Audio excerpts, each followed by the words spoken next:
With EVO wrapping up, several fighting games revealed a lot of information about their upcoming seasons and characters. Grand Blue showed off a whole new character, announced 2 more, showed the start of a new story mode, as well as the start of their next season pass. Tekken showed that the devs have a weird case of amnesia. Mishima is completely dead. Under Night 2 presented the same character like twice, and Street Fighter decided they wanted to be the bad parent at Christmas, and just give us a teaser for Terry Bogard. He did look pretty cool though. But what about Guilty Gear? I was personally going into EVO expecting very little news from Strive, honestly. I expected to see the 3v3 mode and like a dizzy teaser. Maybe just the silhouette of the character with a vague text like coming in October. I was wrong. Boom! 3v3 announced immediately. The entirety of the Season 4 roster revealed with new colors and new characters, including a completely insane guest character. Which is just... we'll get on to it. As well as the start of Season 4 being right now. We have a lot to catch you guys up on. So let's get started, shall we? Let's talk about Guilty Gear Strive Season 4. So let's go through the season in order of how we're getting things. The game is announced to have 2 balance patches, one that came out today and another one coming out in October. Today's balance patch is kind of interesting, and the bigger balance patch in October is going to be, well, a bigger balance patch. I imagine it'll be the actual start of Season 4, but the changes in the current balance patch are actually quite interesting, so how about we dig into it a little bit? Wild Assault now no longer causes a hard knockdown post-wall break, meaning the only way to get a hard knockdown is by using a super. Orange and White Wild Assault have also been nerfed, with Orange reducing the momentum that you get after the player blocks it, and White Wild Assault having the biggest nerf it could have gotten. It is now negative on block. It's only -3, so not every character can punish it, but now you don't lose your turn because a big body decided, lol, it's White Wild Assault time, and that's such a nice change. These changes aren't massive, but I do like the small changes to Wild Assault. I think being able to get a hard knockdown off of basically every wall splat was a bit too powerful for some characters who really like to push their advantage post-wall break. This does mean though that Wild Assault is now locked to a utility tool depending on which one you have, meaning that you're generally going to use it in combos and pressure, and I think that's a much easier way to balance the move and have it shine in different contexts. Alongside this, there was some smaller battle adjustments to some of the struggling characters. Axel, Potemkin, Testament, Bedman Johnny, Elfelt, and Zato all got buffs, which focus on making them more consistent or giving them more tools that they were lacking. I'm not going to go over all of the buffs, but I do have some amazing news related to this. Johnny can now finally dash block. And not only that, Johnny can now wave dash. The final big change is the complete removal of DPRC. Now, when you use an invincible move, you are unable to use Roman cancel on hit or block. To compensate for this, DPs now go through throws, meaning you can no longer beat a DP by throwing it. If a character has a slash and a heavy slash version of the DP, the heavy slash version has lost its invincibility, but still allows for you to Roman cancel. This change is overall really good, but I have some thoughts about it. DPRC is unarguably one of the most annoying things to deal with in Guilty Gear. Having the opponent decide that actually your pressure is done because they spent 50 meter while you have basically zero counterplay without hard reading it out was ridiculous, and it was extremely unfun to fight. It's the same thing with Wild Assault to me. It was just really annoying to deal with, and I'm glad that it's gone. This also ends up being a massive nerf to several characters, with Sin in particular losing a lot of combo routes because he can't DP on hit. Even though several characters got nerfed because of this, I feel like overall it is a very, very good change. But I don't like that DPs are now throw invincible.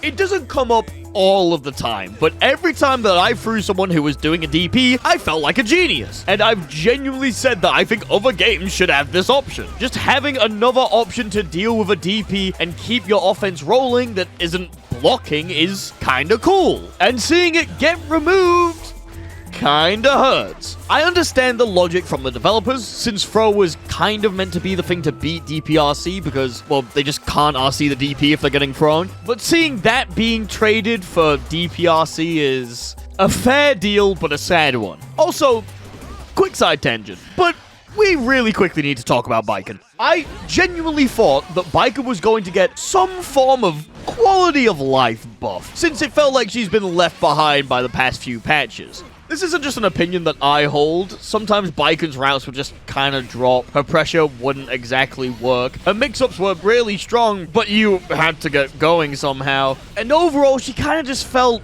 lacking in comparison to the cast. So when I saw this patch, I genuinely, honest to God, hand on heart, expected that they would buff Baiken. I even said the night before that I was expecting Baiken buffs. And they fucking shot her in the other arm. Along with the DPRC nerf, Parry RC has been completely removed, and Baiken has been given nothing else to compensate for it. As an ex-Baiken main, this fucking sucks. I understand why Parry PRC was removed. It makes sense. DPRC is gone from the game, and Parry RC, while not exactly the same, was similar enough in function that, yeah, it probably needed to go too. However, this also means that when Baiken gets a successful parry, she's not able to red Roman cancel anymore, meaning she can't get a knockdown off of a parry, which sucks.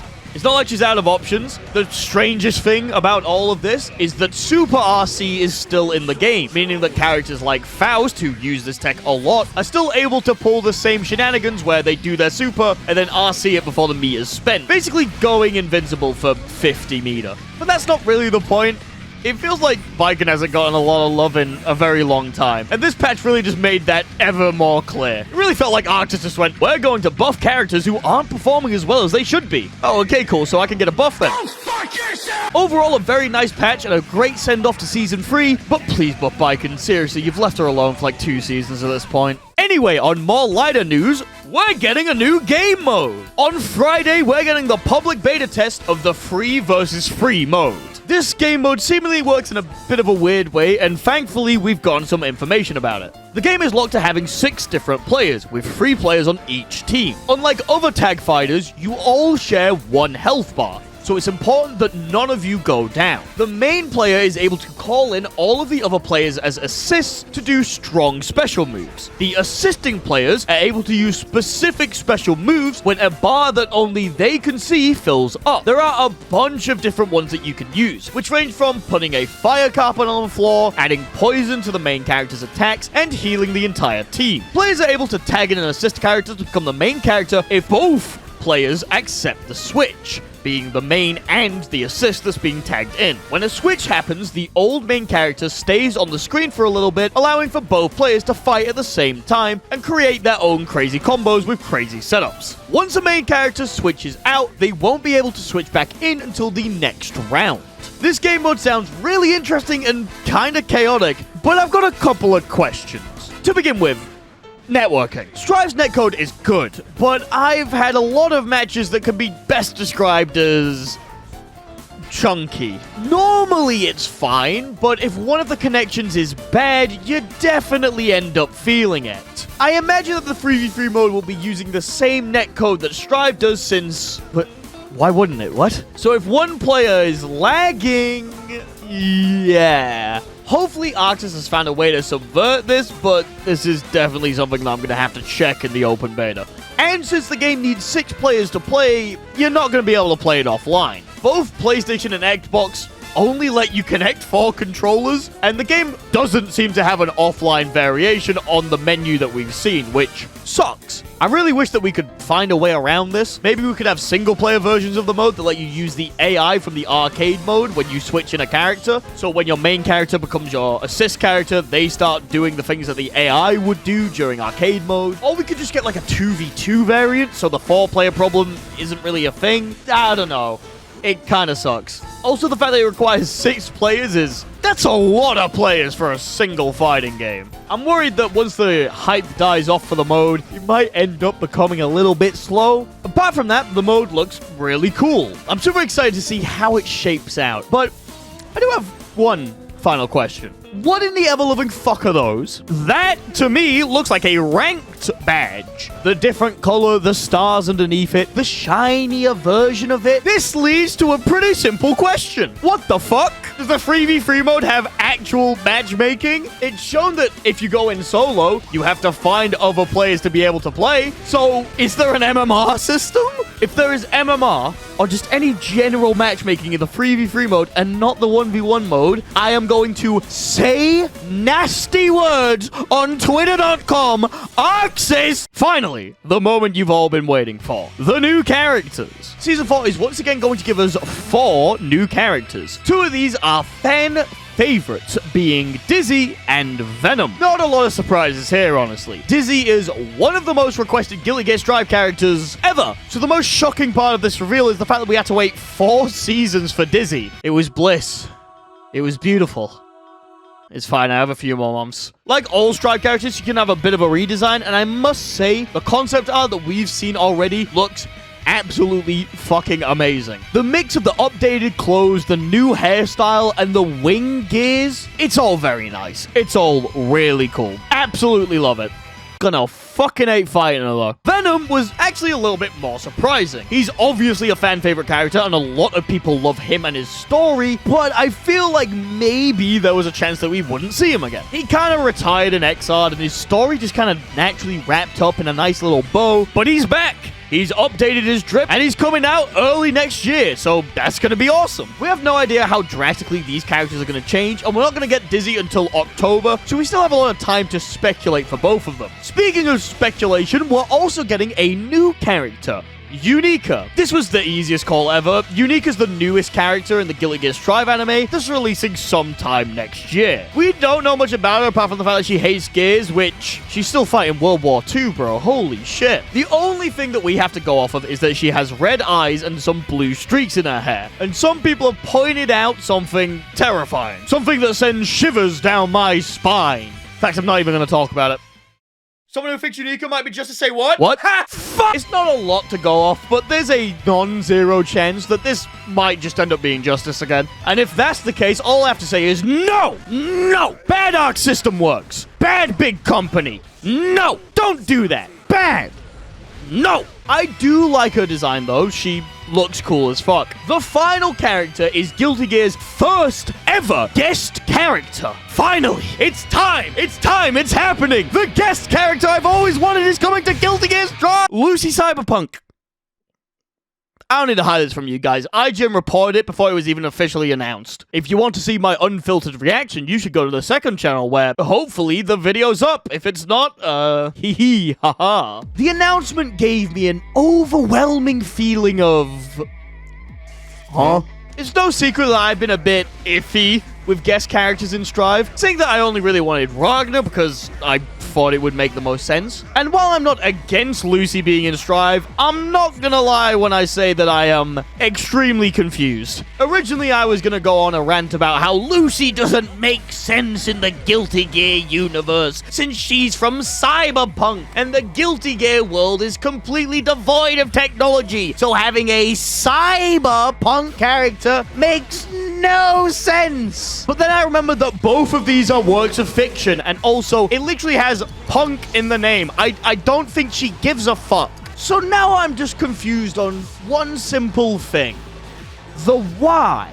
Like, it's just kind of a random character that came out of nowhere. I don't think Cyberpunk has anything new in the works, unless Edgerunners is getting a sequel eventually, and I don't think 2077 has anything in the works. Plus, Lucy isn't a character that really shows up in a lot of different media. She's not like a 2B that just ends up being put into everything that they can be, so... What? It's amazing. I've never felt this level of pure confusion. This is a real Negan and Tekken moment. It just... How? What? Why? I'm excited, but I'm more confused than anything else. For her gameplay, I'm gonna make a video closer to the day analyzing Edgerunners and seeing what we could glean from her, but in the reveal they showed that she has a nanowire, which is her weapon of choice in the show, so the running theory, that's just Eltnam. A cool but extremely confusing announcement. I would be lying to you if I said that I was extremely excited for this, since it seems like it's going to be a very Zona-heavy pass. With Dizzy and Venom both being characters that excel at mid and longer range, not respectively, and then converting that pressure into safe, really strong Okizeme, Unica possibly being a replacement for Justice, and Lucy using a nanowire, we may be at the age of the Zona. Considering that the last pack was pretty rushdown focused, this kind of makes sense, but I'm honestly not too worried. The balance patch feels as though it was a nice quality of life update, getting rid of most of the complaint about features in Strive and giving buff to characters that, let's be honest,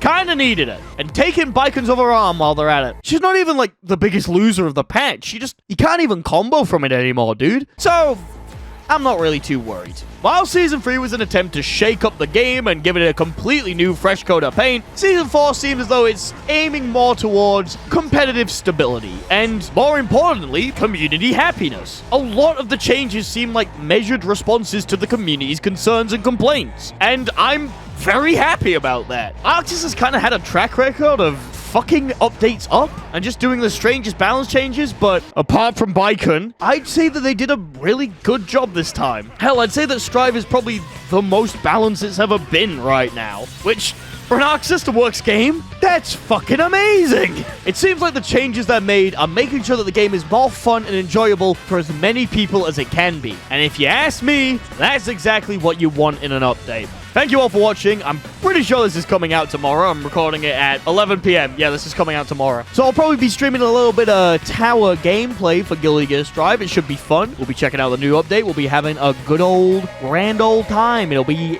fun. It'll be fun. We're gonna have fun. You're gonna have fun, right, chat? Come on over to the stream. Thank you all for watching. I'll hope to see you all later this week. Ooh! As always, a very special thanks to 64 MHz, Almost Nap Time, Axolotl Syndicate, Cervantes de Leon, Daniel Wiedericht, Edison Luttery, Fexo, Games.png, Haywire Nova Elite, I Am Naruto, It's Riley, Knife and Spoon, Criticat, MP04, Mr. Glenn, Nubus, Ray W, Sergeant Cubby, Super Falcon, Tom Tanks, Velvet Puppy, and Zandatsu for being Tier 2 Patron supporters.